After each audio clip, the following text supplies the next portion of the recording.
Hey, what's up you guys, it's Connor, and today I'm going to be doing a book and movie review on A Man Called Ove by Fredrik Backman. I was sent this book and this movie in exchange for possibly reviewing it, and Fredrik Backman is becoming one of my favorite authors ever, so I definitely wanted to do this review for you guys. First, I'm going to be talking about the book, and then I'll talk about the movie, and then be done. A Man Called Ove follows a very cantankerous, cranky old man that's living in a suburb of Sweden alone in his house. He's lost his will to live, and so this has possibly some trigger warnings for suicide. Ove is a very specific type of person. He's described in the book as being born in the wrong time period, and I definitely agree with that. He's very old-fashioned. He just wants to live a very simple, practical life, and he doesn't want all of these extravagant things that other people seem to be wanting. He doesn't really care too much about technological advances. He just wants to live his life and not have to interact with very many people at all. He's one of those people that judges people for the type of car that they drive because he thinks that this one specific type of car named a Saab is the best company of cars around, and he judges people for not driving those type of cars. Ove is also very frugal. He keeps his money, he saves things, he doesn't like to pay for people to do stuff, he'd rather do it himself. He also has borderline obsessive compulsive disorder, at least I thought so, because he has a very strict routine and he has to follow it, and if he doesn't, he just kind of I'm having a hard time describing this book because I don't want to spoil too many things, so let me try.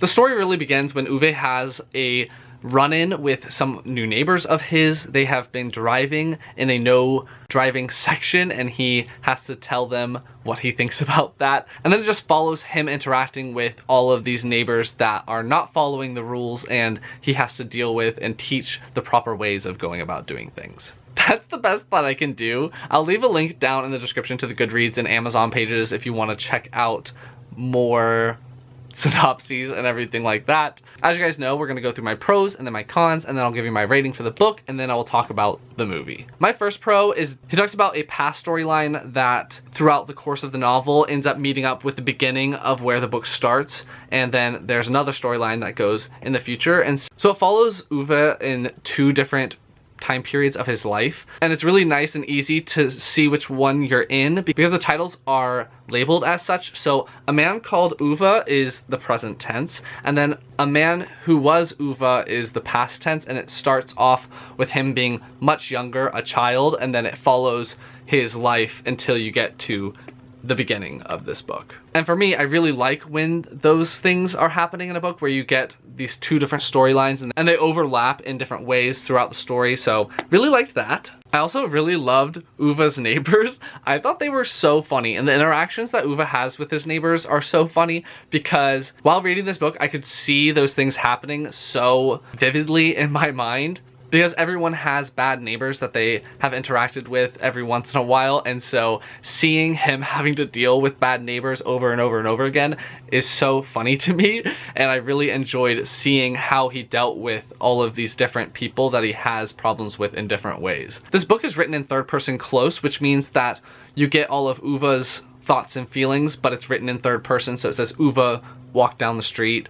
And so I think that's something that's really interesting that I loved about this book, was that all of the neighbors are given descriptions, and he calls the neighbors by their descriptions. He doesn't call his neighbors by their names because he doesn't care enough to learn them. And so at the beginning of the book, it's only descriptors, and as the book goes along, the names start to trickle in. So it's really interesting to see when the names are used and when the descriptors are used in different situations, because you can definitely tell how Ove is feeling about his neighbors at certain times. So I really loved that, and that was a very subtle thing that I thought was brilliant. And my last pro about this book, okay, not my last pro, but the last one I'm going to talk about, is going to be that it touches on some important issues. It talks about aging, and it talks about disability and how difficult it was for people that were disabled to get through life when people wouldn't accommodate for them. I don't want to go into more detail other than that, but it definitely promotes how it's so important to respect older generations, and it's important for older generations to respect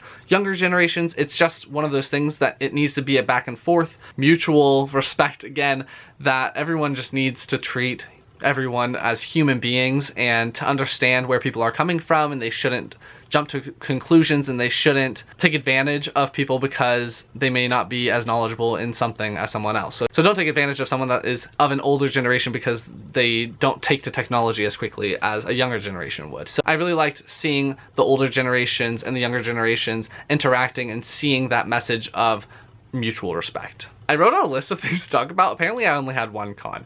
My one con for this book is going to be that it took me a very long time to be Team Ove. Like, I was just like, ugh, this man is so annoying. I do not like him. So I didn't love him straight off the bat like I have for some of his other books. It took me a while to warm up to Ove because he does have a very strong personality. It's hard for me to get into the headspace of someone like that that's not willing to listen to other people and has a very strict way of doing things. So it took me a while to get on his side, but once I did, I was totally Team Ove. I was like, you go, old man, I love you. And another thing that you just might want to know, which wasn't a con for me at all, but this book is a lot more slow moving, I feel, than some of the other books that I've read by him. But I think that the story benefits from that slow moving nature, and I think that the story is well done with exploring all of those things methodically and seeing those things change gradually as the novel goes along. I don't know if I'm making any sense. Another thing about this book that you might want to know is that it's originally written in Swedish and then it's translated by Henning Koch, who translates all of his books. I really enjoy Henning Koch's translation. I'm not sure how the Swedish compares. I've heard it's still amazing. So I think that he's doing a really good job of translating it, and I can't even tell that it's translated at all, besides the fact that Ove is obsessed with Saab cars, because I think that's the Swedish thing. But because of all of those pros and just some of those cons that I had, I ended up giving this book 4 stars, which is less than any of the other books that I've read by him, but this book is absolutely fantastic. I just love Fredrik Backman's writing. I definitely recommend this book. I'm glad I started with My Grandmother Asked Me to Tell You She's Sorry, because that one's a little bit more quicker pace, but this one is so good. I definitely recommend it. It's just a little bit of a darker read, I guess, because he has lost his will to live.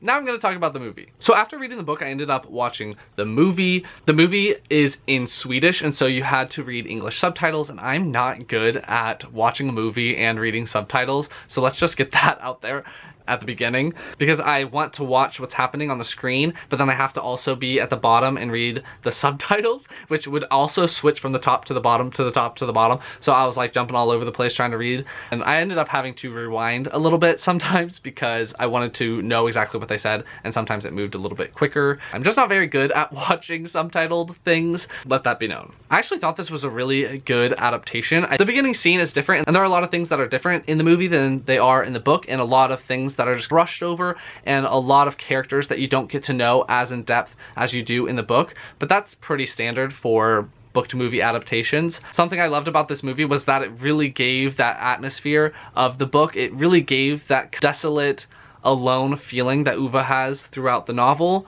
and it also has that very humorous aspect that the book has as well. Like, this man is just trying to be by himself and do what he needs to do, but all of his neighbors are ridiculous and he has to help them clean up their messes, and he gets really annoyed at them, and it's both very isolated feeling and very dreary and almost sad in a way, but then also so funny because there are really funny parts about this movie and book as well. As compared with the book, the movie is obviously more fast-paced, and as I said before when I was talking about the book, that I think this story really benefits from moving slowly and connecting with the characters and having a slow burning relationship with the characters in this book. Because it was a lot quicker moving, I didn't care about the characters as much while watching the movie, but again, that's impossible to get from that book into a movie format. So I really enjoyed what we could get in this movie, and I think that you really connect with Ove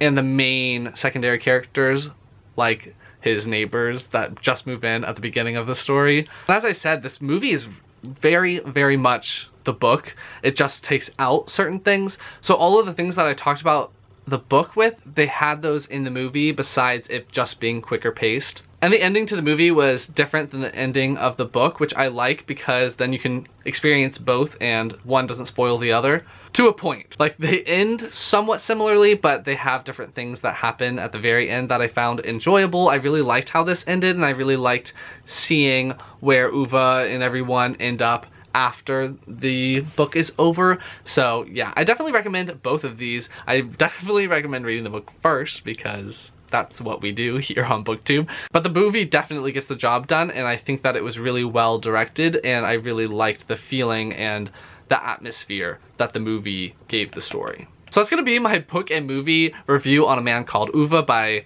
Fredrik Backman. If you liked it, please give it a big thumbs up and comment down below if you guys have anyone in your life that is born in the wrong time period, that they just want to live a very specific way, but everything around them is changing. I definitely know people like that. I know people like that that's my age, and so I just know when we get older, they're gonna have just the worst time interacting with people. And I'll talk to you guys next time.